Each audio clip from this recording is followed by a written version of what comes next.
dirbu. Assalamu alaikum warahmatullahi wabarakatuh. Tai ką visiems jums. Šiandien noriu pakalbėti apie vieną tokią temą. Žinot, kai mes kalbam apie kai kurios dalykus, įvykius, istorinius faktus, ten, teologinius faktus, argumentus, arba apie pranašą Muhamedą sallallahu apie kitus, tai kai kurie žmonės tiesiog rašo kažkokius komentarus, kažkokią negatyvą, arba šmeižia, arba ten prirašo kažkokią melą, kad vat, Kurane parašyta taip, arba hadisuose taip. Jokių problemų, jeigu jūs atidarysit Kuraną ir parodysit man vietą, kur taip parašyta arba pasakyta, jokių problemų. Arba jeigu jūs parodysit man būtent hadisą, būtent Bukhari arba ten kitus sahih hadisus, irgi jokių problemų. Bet ne tos, kurios ten jums išduoda jūsų pačių ten tokių neigiančių šaltinių, kurie ten prirašo ten savo interpretaciją, arba ten vienas pasakė kažką, ten yra toks hadisas, kurio mes sakom ir kitas dar kažką prideda, trečias dar prideda, ir tas hadisas jau nebe hadis, nors jie kažkaip bando paremti savo kažkokią nuomonę arba ten paaiškinti jums, remintis kažkokio ten savo melo. Tai apie tokios žmonės aš noriu pakalbėti ir pasakyti šiandien, kad su jais nieko nepadarysi. Kai Jėzus aleisam Mesija, pranašas, pasiuntinys atėjo į žemę, darė stebuklus, tuo metu labai daug žmonių, kurie neįtikėjo. Ir tik nedaugelio ėjo būtent Jėzus aleisam keliu. Kai buvo Abraomas aleisam, irgi nedaug žmonių ėjo jo keliu. Solomonas, Mozė aleisam, visi tie pranašai ėjo, kai jie atėjo, nedaug tų žmonių arba nors ėjo jų keliu, nors ir matė stebuklus, nors ir matė tos pranašystės, nors ir matė tos žmonės, nors ir gyveno to laikotarpiu. Vis tiek netikėjo.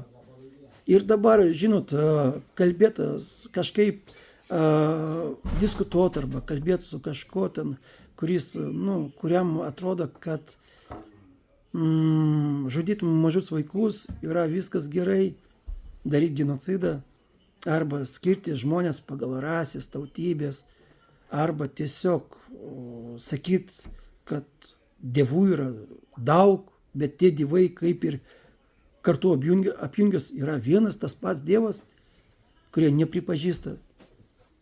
Labai naivu tikėtis, kad jie supras ir suvoks. Kaip galim paaiškinti žmogui, kas yra tikėjimas, kas yra pranašas ir kokios savybės turi pranašai, jeigu jie kalba nesąmonės, neigia savo pranašus.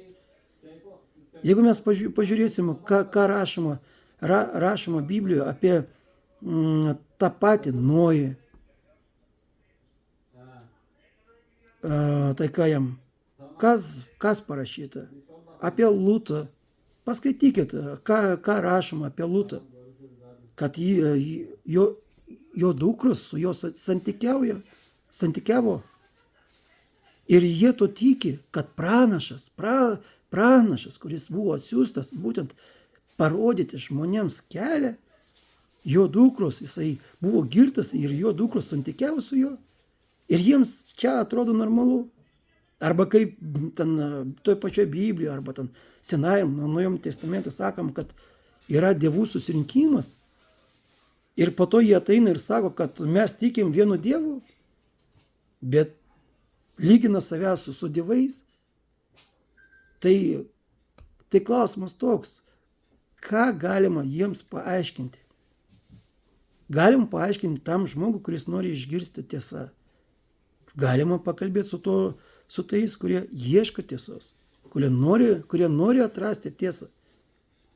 Bet jeigu žmogaus širdys uždaryta ir jisai tiesiog kaip asilas neigia viską, ką jam nepatinka, kas jam netinka, nu tai apie ką galim sakyti. Kai kurie veikėjai ten sako, va, noriu padiskutuoti. Tai viskas gerai, galim padiskutuoti, galim pakalbėti. Bet pradžioj, klausykit, jeigu tas žmogus arba tie žmonės, kai kurie nepriima Jėzų kaip nors kaip Mesiją, jie sako, kad Jėzus yra apsišaukėlis, Marija buvo ten vos nepaleistuvė. Ir tie žmonės dar bando kažkaip įrodyti, bando pakalbėti, gali įrodyti kažkokią savo tiesą. Tai jeigu net šiandien ateis Jėzus aleisam, jie vis tiek netikės Jėzų. Jeigu Mozė šiandien ateis aleisam ir pasakys, kad pranašas Muhamedas yra pats geriausias žmogus, jie vis tiek nepatikės. Nes paskaitykit savo raštus, paskaitykit Seną testamentą, paskaitykit Naują testamentą. Vis tiek jūs pamatysit, kad kiek buvo išžudyta pranašų. Ir kaip jie elgėsi savo pranašais. Kiek buvo nužudyta, kiek buvo apšmeižta. Jau nekalbu apie Jėzų, aleisam, apie Mariją, apie kitus pranašus. Ir čia, ir kai mes pradedam galvoti, ką tokie žmonės kalba apie savo tikėjimą, arba sako, kad kaip aš skaitom, tiesiog neskaito savo šventraščius, savo Biblijos, neskaito, nežino ir po to mokina mus, kaip mes turim skaityti savo šventraštį. Klausykit, jūs kai kurie žmonės net nemoka skaičiuoti iki 3. Ir po to ten kai kurie žmonės aiškina mums mūsų šventraštį arba hadisus. Tai jeigu žmogus nemoka skaičiuoti iki 3 arba tiesiog logiškai mąstyti, kas yra Dievas, arba kas yra tikėjimas, tai, mes jūs ir neliečiam. Jūs galite eiti savo keliu, jūs galite daryti, ką norit. Mes negalim jūs įsakyti jums, nurodyti jums kažką daryti, nedaryti. Norit vartot tą alkoholį, gerai. Norit valgyti tą kiaulieną, gerai. Darykit, ką norit.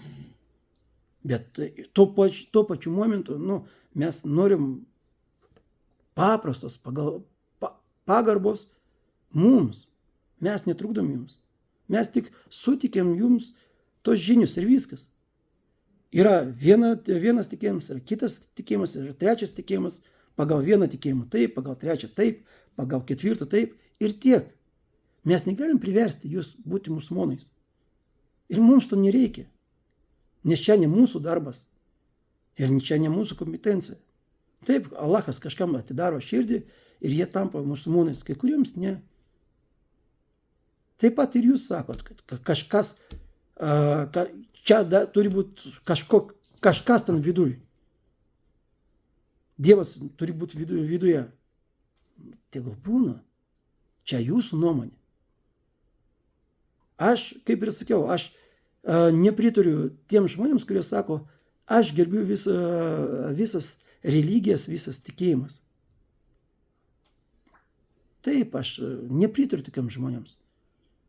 Bet aš pritariu tam, kad kiekvienas žmogus turi laisvę į savo tikėjimą. Ir tiek. Aš gerbiu to žmogaus laisvę turėti savo laisvą nuomonę dėl savo tikėjimo.